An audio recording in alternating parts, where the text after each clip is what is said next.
Hello to all of you friends. Today we will install Fingerboard with you. Before proceeding with the installation, you can visit our website from the link I have shown above and examine our other products.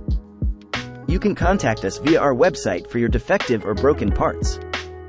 First of all, let's get to know our parts. 1 main table. 2 horizontal parts. 6 pieces with vertical holes. We place our main table with the nail holes upwards. Then we start to place our horizontal piece as shown. After the assembly of our horizontal parts is finished, we proceed to the assembly of our vertical parts.